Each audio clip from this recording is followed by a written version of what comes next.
First of all, I should tell you where I'm coming from. I mean, my political orientation. And my political orientation is I'm disgusted with all of you.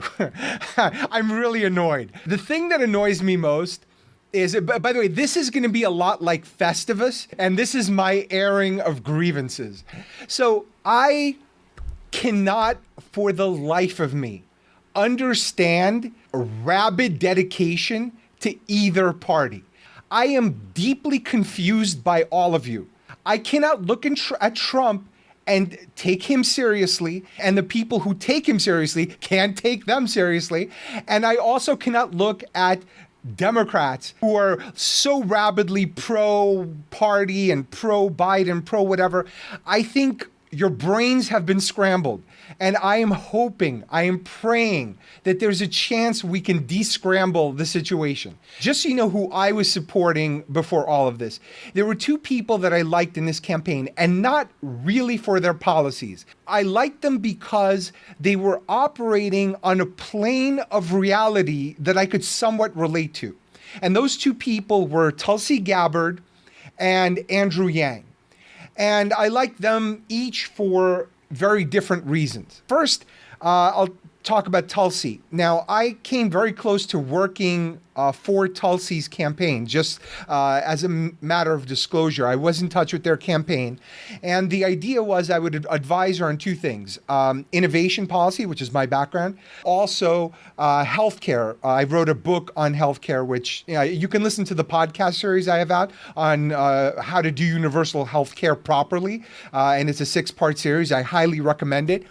And so on those two issues, I was going to be her advisor. Things fell through. Anyway, I think she is a very smart, very honest, and because of those things, a very unelectable person, because she will get nowhere near the power structure of the Democratic Party, especially after quitting when she found out how much fuckery was involved when Hillary's campaign with the DNC screwed Bernie Sanders. And at the time, she was a Sanders supporter. So I respect her integrity.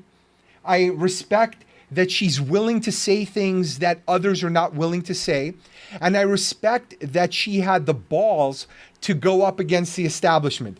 Clearly, that doesn't work out most of the time, because the establishment will push back and push back hard every time, and it basically crushed her future hopes. There's no way she has a future in this party. She'll stay local wherever she's getting elected, but if she needs the help of the muscle and the money making power of the Democratic Party, there's no way in hell that she's going to get it, because she shafted the DNC. And you just don't do that when you have a giant power structure. Now, let's talk about Andrew Yang. Andrew Yang had a lot of really good ideas. I'm not sold on universal basic income, but I think there is a level of redistribution that's inevitable. I think it's really not a matter of if, it's a matter of when and how. Because I think that there's a lot of unrest bubbling up. And I saw this coming. I wrote about this in my book in 2011. And it's only gotten worse. And now with the racial layer to this, I think there are a lot of serious problems. And this is one of those things where I hate to admit it, but Bernie Sanders, in his diagnosis, is often correct. Not completely, like on education, the whole free education thing is idiotic. All of his solutions are stupid. In fact, they have been historically disproven many, many times. But I can't completely take a dump on Bernie Sanders. And the reason for that is he helped raise and organize into sort of a cohesive narrative a lot of the problems that do exist. Now, his solutions are not consistent with the American ethic and capitalism. And for all intents and purposes, as much as we all take a crap on capitalism from time to time, or are on the receiving end of bad capitalism or monopolies, I don't think capitalism is separable from Americanism. I think those two things are intertwined. You see it with the mask situation. And yes, there's a lot of politicization, but our natural reaction as Americans is not to follow orders, is to rebel against everything. And that's kind of in the DNA of this country. We don't listen. And that has a good side because we'll innovate way more than other places. And it has a bad side because we're going to kill a lot of old people because people can't listen to basic mask instructions like Japan can. So it giveth and it taketh away. And my perspective is purely pragmatic. And I do love this country. I'm an immigrant to this country. I appreciate it. In fact, I don't think I'd be doing this if I didn't value what this country gave me. But there are a shit ton of problems, and neither party is serious about acknowledging them. I'll give you some examples. Let's start with the Democrats. And I know a lot of the people that I'm friends with or have been friends with up until now are Democrats. And that's okay. And if you're the type of person who can listen to some tough love or some criticism, great. If not, tune out, and log out, do whatever you have to do. The thing that bothers me most about the Democrats is they're very much a corporate party. I mean, you see the DNC, they love their fundraising. They love getting money from rich people as much as the Republicans. The other thing that I strongly dislike about the Democrats is they will use poor people and black people and other minorities as props, and then nothing changes for them, ever. And at least the Republicans never pretend to care. The Republicans could not give a shit about poor people, healthcare, black people, all of the people who are, having trouble with America right now. I don't think they care. And some do, and maybe their solutions are okay. There's a couple of people like Dan Crenshaw, I like him, but generally speaking, they don't even pretend. And I think there's something refreshingly honest and simultaneously horrible about that because they don't care, but the Democrats pretend to care, and that's so much worse because the problem perpetuates every single year. They use them as props, throw them a few bones. It's like, hey, our VP is a minority of sorts. Use her as a kaleidoscope for whatever person of color you want. They check that box. Meanwhile, she's a corporate person. The reason both Joe and Kamala got selected is because they're corporate and they play ball. She's in bed with the Silicon Valley people. He's in bed with whoever does mind an old man in bed with them. And unfortunately, they will give you a lot of lip service and they will never acknowledge their role in creating Trump, because Trump, viewed through a certain lens, is a very logical vote, or was a very logical vote in 2016. I know a lot of my Democratic friends don't believe that. But if you believe the system is not serving you, and this guy comes along and is willing to just take a crap on everyone and fight back, even if he accomplishes nothing, if you believe the other side's not going to give you anything either, and you haven't been served by either party, why not elect this guy as your FU candidate? So as an FU, he absolutely 100% makes sense. And even for the educated Republicans, he also kind of makes sense if you want your Supreme Court nominations to be conservatives. And that's what's happening now. And by the way, the pattern with the Democrats is that they will never look inward. They will never self-analyze and understand what their contribution to creating the Trump phenomenon was in the first place. For example, right now we're talking about the court. And the reason the court has become so important is because no one can pass any legislation. And so now we rely on court precedent to really decide what our law is. And secondly, the Democrats wanted to push through their people during the Obama administration, and they got rid of the 60% supermajority. And Mitch McConnell, that guy who doesn't care about anything, but he was actually right about this.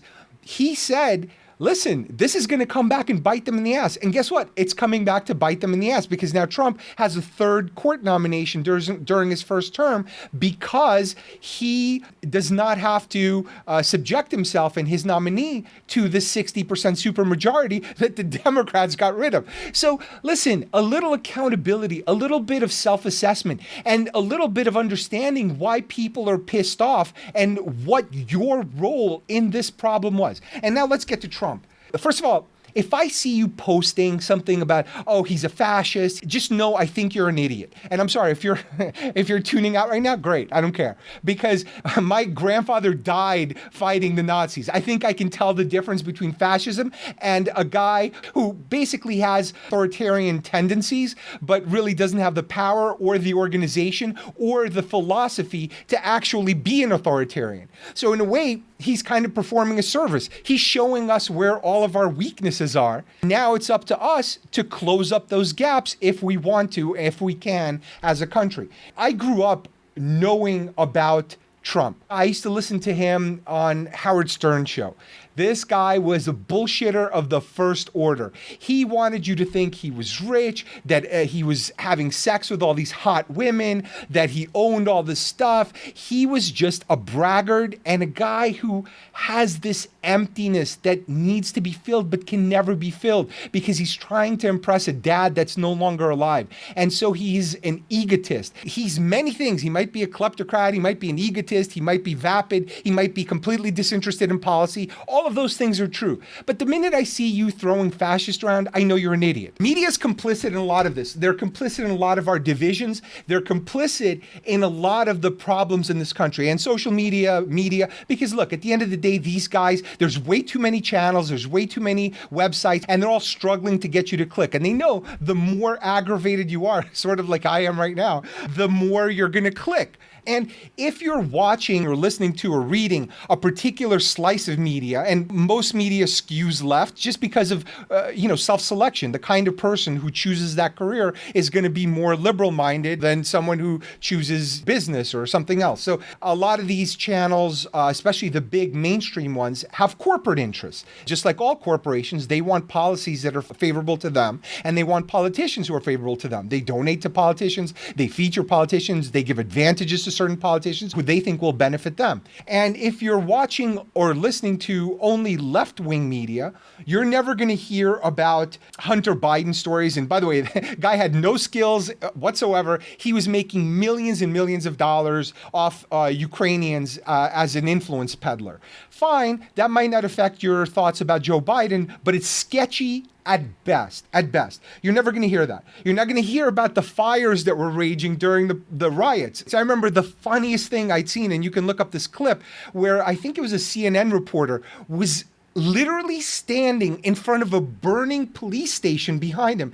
And he was saying the following words. He was saying, well, the protests here are mostly peaceful. I'm like, dude, you are standing in the middle of a blazing street where a riot just took place. So there's just this dishonesty. And I get it. They have an agenda. You're also not going to hear about the Trump-Israel deals, which were spectacular. If Obama did them, he would be praised up and down. I mean, it is amazing. I follow Israel closely, and I had no hope of anything ever happening. These deals are spectacular, monumental. Trump will never get any credit. And also, the incarceration reform that Trump signed was monumental, and that was a bipartisan effort.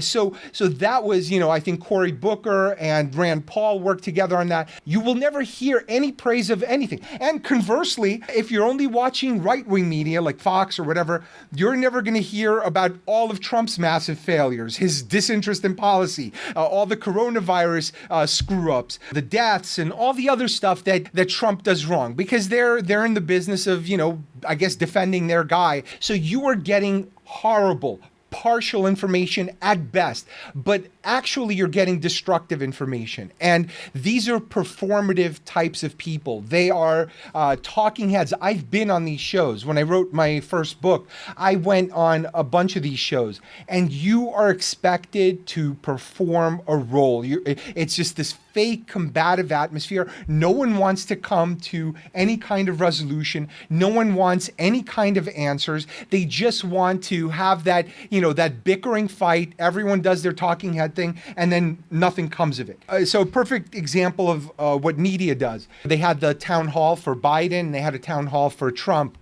And the one for Trump, these were supposed to be undecided voters, and they were asking questions. So someone, I don't know who, probably some right-wing media place, dug up tweets from these people, from these supposed independents. And they were so anti-Trump.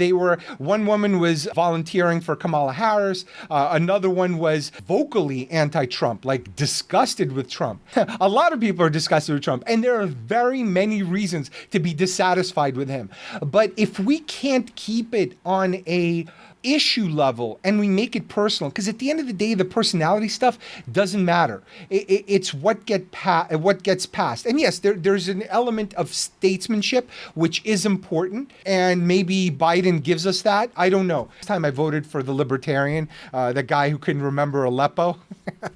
Oh man, it was terrible. The choices we have gotten so terrible. And I think a lot of the problem is that you could only get an insane narcissist to run for president. Someone who is willing to put up with the darkness and the horror that is American politics right now. Because now it's no longer just the opposing candidate or the opposing party that's slinging mud at you, but now it's all of society, all of other countries through social media slinging mud at you.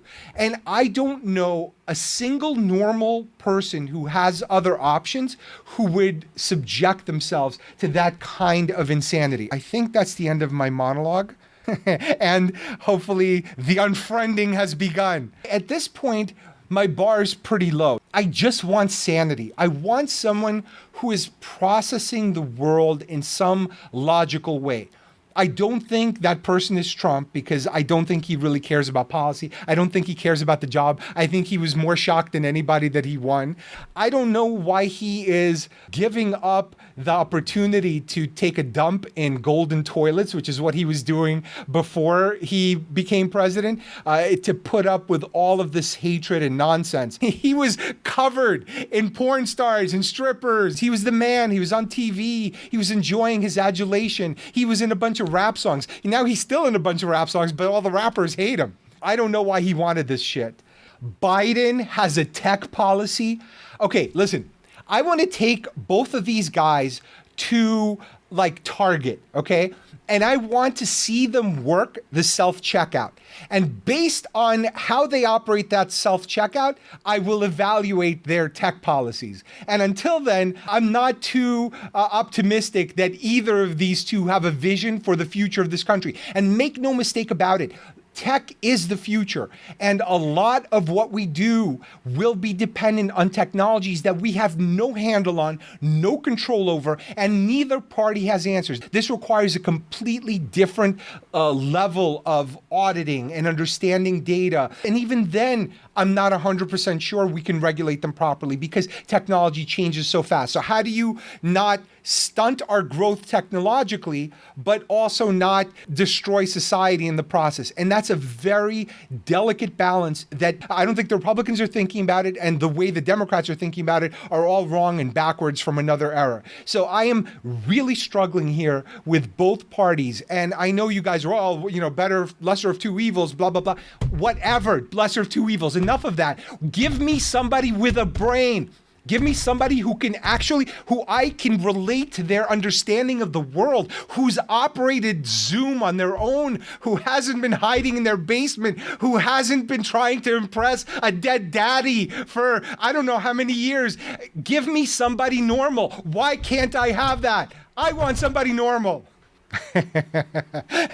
Seth wrote, I've been prepping for the shit show that's about to happen. By prepping, I mean drinking. You know what? I'm not drinking, but I'm only not drinking for you. Kamala Harris is a very cynical choice. Kamala Harris, ran for president, didn't exactly excite anybody.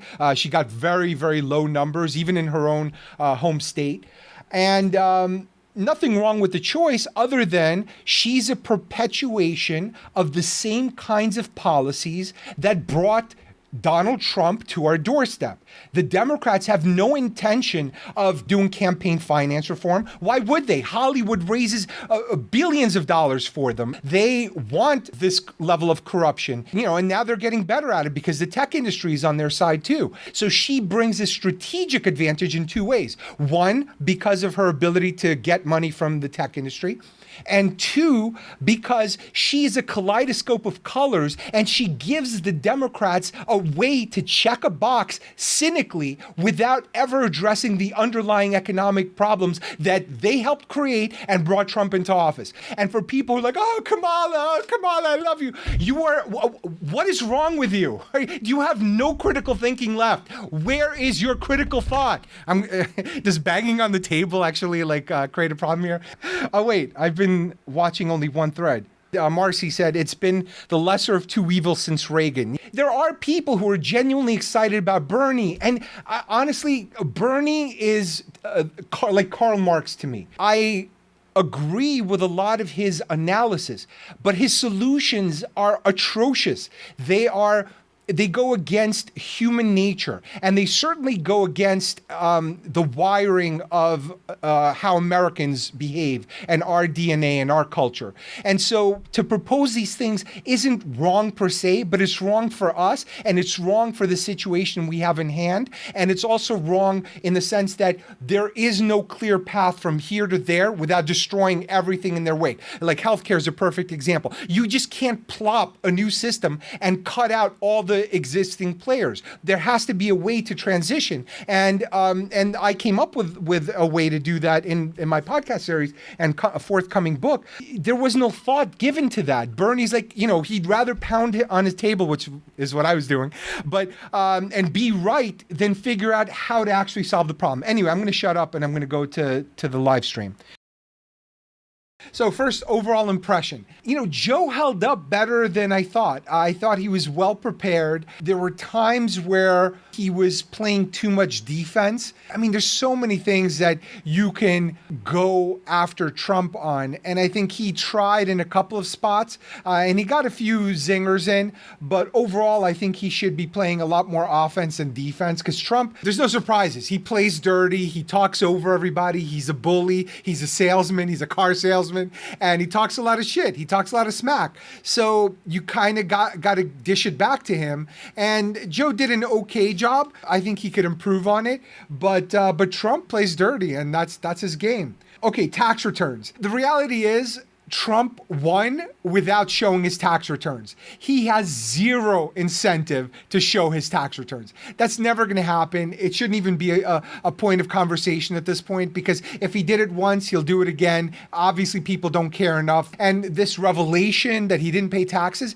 that's realistically a whole different debate. That debate is about our tax policy, because what he did was he had a big loss that he was able to write off over multiple years. I had the same situation. I lost a shitload of my life savings in 2008, and I've been deducting them over like 10 years. I'm able to deduct my capital gains against those capital losses. Now, we can have a debate as to whether that should be legal or not. But if it's not illegal, then having that fairness conversation with Trump is pointless. Court appointment, same thing. Hey, when you lose, the other side does whatever it can to maintain power, and sometimes it's short-sighted. And I don't expect anyone to be honorable at this point. Just like when Biden gets in, if he wins, he's gonna pack the court. That's just what they do. That is how politics works, and that's why it's a dirty business.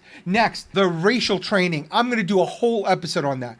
I think there's a big difference between racial sensitivity, which is extremely important, and an ideology and ideological training that is being pumped into corporations and government. I think it's important that we make that distinction, but unfortunately, we have such a dumb public discourse that it's so easy to blur these lines. I want to do this topic justice because I don't think it can be done in a debate format where they have to bounce back and forth for 2 minutes here and there. And I don't want to do it here because I'm going to give it short shrift and I don't want to. Next, military, calling them losers. I don't think Trump, being who he is, even comprehends the concept of sacrifice.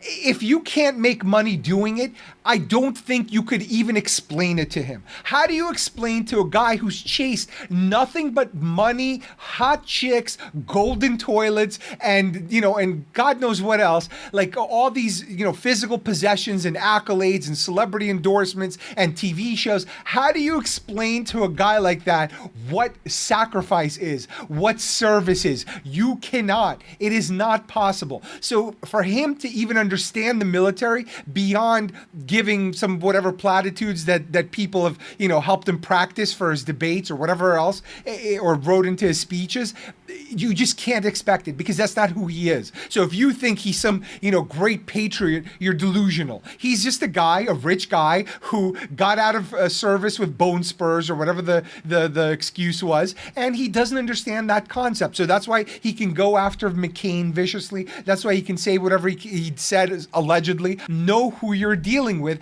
That is who he is. He's a guy who wants money. If you tell him, I went to be a doctor, he gets that. That makes sense to him. But if you tell him, oh, I went to potentially die for almost no money in a foreign country on behalf of the United States, his brain fries. Next, climate.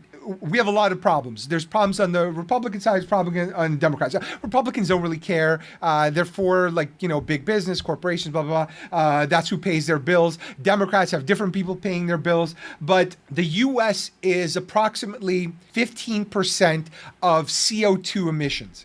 So if we're going to make a dent in climate change, it will require the whole world.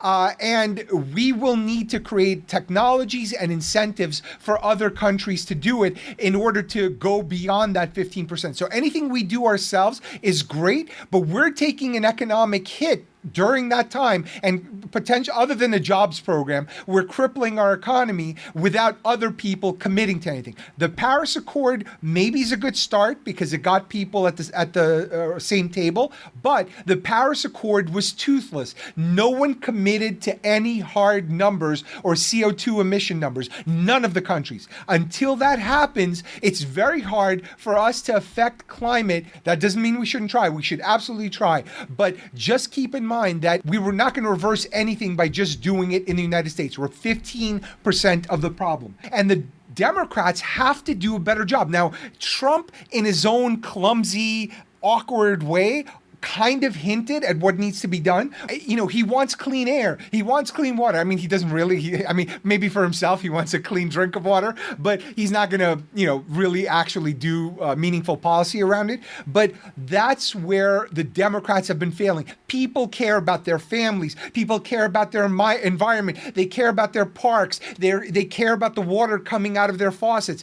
That is what needs to be focused on. And they care about saving money. So to the extent that you can promote technologies that save them money, that works for them. That is what the Democrats have to do. They have to take this giant global warming thing, which is like big bad boogeyman coming to get you, and chop it up into little pieces that matter to individuals. They have not done a good job at it, and that's why a lot of Americans tune out, because they realistically have bigger problems. So unless you put this on their radar and make it personal, then it's never going to work. Let's keep going. The voting issue. This is going to be contested no matter what. And I don't understand why the Democrats would be pushing voting by mail so much. Because voting by mail, when your opponent essentially runs the post office, is not a great strategy. Because that means there could be a lot of fuckery and a lot of votes that aren't counted. Now, the only thing that, and these are conspiracy theories that are floating online. One conspiracy theory that made sense to me is if you're going to just pack the ballot somehow and you're going to stuff the ballot boxes, whether it's the Democrats or the Republicans that do it, that means there needs to be an audit. But at this point, I can't see any legitimate reason to post it unless you're planning on some sort of cheating. This is not the time to experiment. If you believe this is an important election, people have to show up. Despite COVID, despite everything, treat it like a visit to the supermarket. Put on the mask and check the boxes and do what it takes. And in fact, the Democrats should instead be trying to get people to volunteer at the ballots and make sure that the elections are fair and all that. That should be their focus, not on pushing mail-in ballots unless there's some other plan. I hope there isn't. I hope it's all fair and above board. But regardless, there's going to be a contested election. And realistically, Trump doesn't want the job. Here's what Trump wants.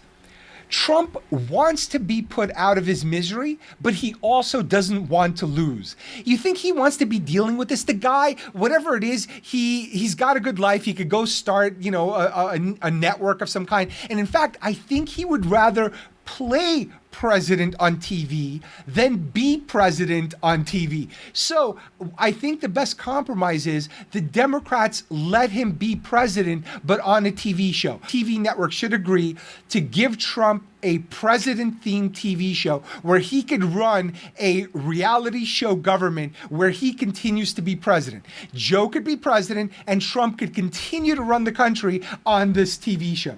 Anyway, it's been interesting. I hope you enjoyed it. I'm going to do another one, I guess, next week. I didn't know they were doing 3 of them, but hopefully it'll be as amusing and as interesting. And we'll see what happens. Maybe Joe will be a little tougher. Maybe Trump will be, who knows what. Trump is an unpredictable force. I am wildly entertained, even though I'm watching the decline of the country. Anyway, I hope you're dutifully inspired. And check out the podcast. I'm going to be doing a lot more fun stuff on there. Just look up the McFuture on your favorite podcast app. All right. Talk to you later.